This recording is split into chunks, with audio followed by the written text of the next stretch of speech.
Right, emotional intelligence, the buzzword that everyone chucks around, but hardly anyone can actually define. We're hiring for emotional intelligence, or that person's got great emotional intelligence. Brilliant. But what does that actually mean? I've been managing and working with teams for over 20 years, and I can tell you this. Emotional intelligence is the difference between a manager people tolerate and a leader people actually want to work for. However, most people think emotional intelligence means being soft, being nice, never disagreeing with anyone, and that is a load of rubbish. Because real emotional intelligence is practical, it's a skill set you can learn, and it makes you better at your job, not worse. I'm breaking down the 4 pillars of emotional intelligence that actually matter in the workplace, not the fluffy theory you read in a psychology book, but the stuff that will actually make you better at handling people, situations, and yourself. And if you can master these 4 things, you'll be ahead of 90% of the managers that are out there. Pillar 1 is self-awareness. So this is knowing what you're feeling, when you're feeling it, and why. Now, it sounds simple, doesn't it? But it's not. Most people go through their entire day reacting to things without having a clue what's actually driving their reactions. So if someone questions you in a meeting and then you suddenly get defensive, why? Why is that happening? If your team member asks for help and you're annoyed, why? If a project gets delayed and you're absolutely fuming, why? Self-awareness is hitting pause and asking, what's actually happening here? Is this about the situation or is this about me? And this matters because if you don't understand your own emotions, you can't control them. And if you can't control them, then they control you. So here's an example from my own team in the past. I had a member of the team who kept missing deadlines, and I found myself getting really unreasonably angry about it, like properly wound up. So I asked myself, why was I so angry? And it turned out it wasn't really about the deadlines, but it was making me look bad to my boss. And so my anger was actually about my ego and my reputation. Once I realised that, I could separate my emotional reaction from the actual performance issue. Now, the deadline problem was real and needed addressing, but my emotional reaction was clouding my judgment. So how do you build this? Well, you start with a simple check-in 3 times a day. Stop and ask yourself, what am I feeling right now? Why am I feeling this? And how is this affecting my behaviour? And I know you think this sounds a bit touchy-feely, but here's what happens. You'll catch yourself before you send that snippy email. You'll realise you're stressed about the wrong thing and you'll notice patterns. So for example, every Monday morning, I'm really irritable. Maybe I need to prep differently on a Sunday. This isn't therapy, it's data collection about yourself. Then name the emotion. Don't just say, I feel bad. Get really specific. Are you frustrated, overwhelmed, disappointed, anxious? Because each one tells you something different about what's actually going on. Here's a red flag. If you're surprised by how people react to you, that's a self-awareness problem. If you're thinking, I don't know why everyone thinks I'm aggressive, but meanwhile you're interrupting people constantly and raising your voice in meetings, that could be why. Or if you're saying, well, I'm just being honest, but actually you're being brutal and calling it honesty, that will be why. If multiple people are giving you the same feedback and you're genuinely baffled, then it's time to look in the mirror. Pillar 2 is self-management. So this is what you do with those emotions once you're aware of them. Self-awareness tells you, I'm angry right now. And self-management says, right, so I'm not going to send that email for at least an hour. It's the gap between stimulus and response. If something happens, you feel something, it's about how you choose to respond rather than just reacting. And it matters because your emotions leak out whether you want them to or not. So you might think you're hiding your frustration in that Zoom call, You're not, because it's written all over your face. Your tone has changed, you're giving one-word answers, you think nobody notices when you're stressed, and they do. You're typing harder, you're sighing more, you're being shorter with people, all of those things. So self-management isn't about suppressing emotions, it's about expressing them appropriately. You can be angry, you just can't throw your laptop across the room or publicly shame someone in a meeting. So here are some techniques that actually work. The practical tools that actually work in real situations.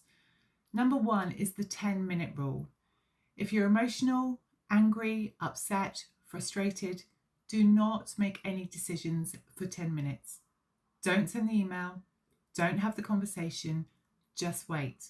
Make a cuppa, take a walk, look out the window, let that initial chemical reaction in your brain calm down, because 9 times out of 10, you'll handle it better after 10 minutes. Number 2, the traffic light system. If it's red, stop. You're too emotional to engage productively. Remove yourself. Amber, proceed with caution. You can engage, but be aware you're probably not at your best. And if it's green, you're calm and ready, so crack on. So ask yourself which light you're on before you have those important conversations. Number 3 is pre-commitment. If you know certain things trigger you, plan your response in advance. So for example, if clients change the brief last minute and you get really frustrated and snappy, take 30 minutes before responding to think it through. If your boss criticizes you in public and you get defensive, just say, look, can we discuss this on a one-to-one, and then leave the room if you need to. You're not eliminating the emotion, you're choosing how to channel it. Self-management isn't about being emotionless. Robots aren't emotionally intelligent, they're just robots. So it's not never showing frustration or disappointment, because people do need to know when things aren't okay. But it's also not about bottling everything up until you explode in the car park. It's about being intentional, feeling what you feel, but choosing what you're going to do about it. Pillar 3, social awareness. So social awareness is reading other people and understanding what's happening beneath the surface. This is emotional intelligence aimed outward instead of inwards. So it's about noticing that the person who's normally really chatty in meetings is suddenly quiet. It's noticing that the team meeting has a weird atmosphere today. It's about noticing when someone says they're fine, but their body language screams otherwise. Perhaps there's tension between 2 team members that nobody's addressing. You're picking up the emotional data in the room. And this matters because if you can't read people, you can't lead them effectively. You could end up giving them a pep talk when actually what they really need is some practical support. Perhaps you'll push for a deadline when the team is already burnt out, or you'll crack a joke when the mood is actually quite serious. Social awareness lets you meet people where they are, not where you want them to be. So how do you develop it? Number 1, shut up and observe.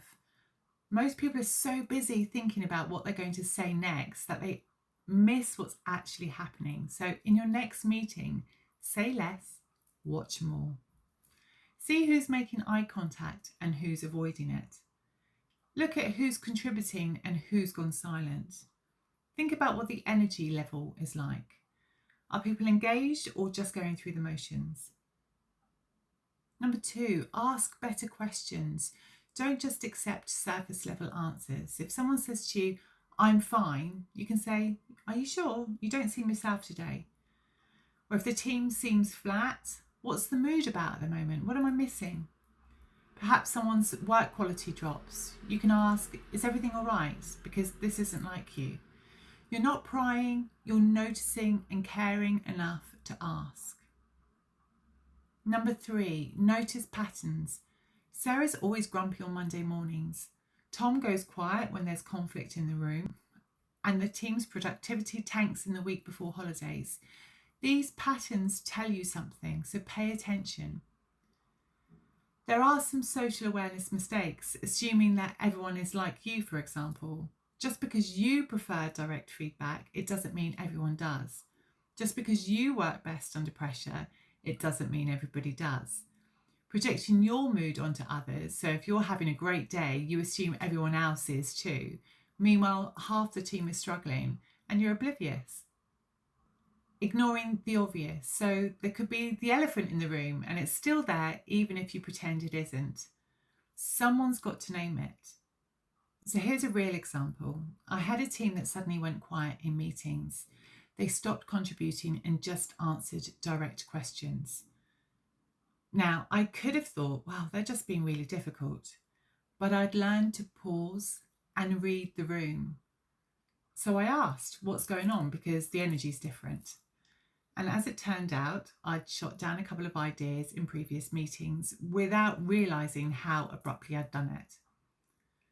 They thought I didn't want their input anymore, and if I hadn't noticed that change and asked about it, would have drifted into a really unproductive dynamic. Thankfully, self-awareness saved that. Pillar 4 is about relationship management. This is where the first 3 come together. So you understand your emotions, you manage your reactions, you read other people's emotions, and now you can use all of that to build and maintain strong working relationships. And it matters because work gets done through relationships. The best strategy in the world falls apart if people won't work together. And the smartest person on your team is useless if nobody wants to collaborate with them. Relationship management is the glue that holds teams together, especially when things get tough. So here are some of the core skills. Number 1, conflict management. Notice I didn't say conflict avoidance. Avoiding conflict is the opposite of emotional intelligence. Emotionally intelligent people address conflict early before it festers. They focus on the issue, not the person, and they look for win-win solutions. And they know that it's possible to disagree without destroying the relationship. So, as an example, you could say, I notice there's tension between you and Sarah about the project approach. Can we talk about it before it gets bigger than it needs to be? Not, you two need to sort this out. And definitely not ignoring it and hoping it goes away. Number 2, influence without authority. You don't need to be the boss to influence outcomes. Emotionally intelligent people get things done by understanding what motivates others, by framing ideas in ways that resonate, and by building coalitions and allies. And they do this through earning trust through consistency. So here's an example. Say you want to change a process. Instead of just announcing it, you might think, well, who's most affected? Who's likely to resist? And what are their concerns likely to be? Then you address those concerns before you announce the change. That is relationship management. Number 3 is clear communication with compassion. Saying difficult things without being a bit of an arse. Being honest without being brutal, and setting boundaries without being cold. So as an example, I can see you're struggling with this deadline. Let's talk about what support you might need. But I also need to be clear, the deadline is fixed and we need a plan to be able to meet it. You're not softening the message, you're delivering it with awareness of how it's going to land. Number 4, building trust. So trust is built through consistency, doing what you say, vulnerability, admitting when you're wrong, and following through, especially on the small things. Also being fair and not having favourites. And here's the thing about trust, it's built slowly and destroyed quickly. One emotionally unintelligent moment can undo months of good relationship building. So here are some of the relationship management failures. Transactional relationships, so only talking to people when you need something from them, because people can spot this a mile off. Playing favourites, so having your inner circle and then everyone else outside that circle. This is really toxic to team dynamics. Avoiding difficult conversations, so letting problems fester because you don't want to be uncomfortable. But that's non-emotional intelligence. That's cowardice and avoidance. Being inconsistent, so being moody, unpredictable, a different person depending on your stress level, well, people will never know which version they're getting. So let's see how we can bring the 4 pillars together in a real scenario. So your team member submits some work that's well below standard. Self-awareness is you notice you're frustrated, you recognise this is partly because it reflects on you and partly because you genuinely want them to do better. Self-management is instead of firing off an annoyed email immediately, you take 20 minutes to cool down. You plan the conversation that you need to have. Social awareness is that you've noticed they've seemed stressed lately. You remember they mentioned personal issues last week. You realise there might be context you don't know. Relationship management is that you have a conversation that addresses the work quality honestly, but also asks what's going on and how you can support them. So you may find out that they're dealing with a family crisis. You work together on a plan that addresses both the performance issue and the circumstances. Can you see how that works? Without emotional intelligence, you just send a frustrated email and damage the relationship. With emotional intelligence, you solve the problem and maintain trust, and that's the difference.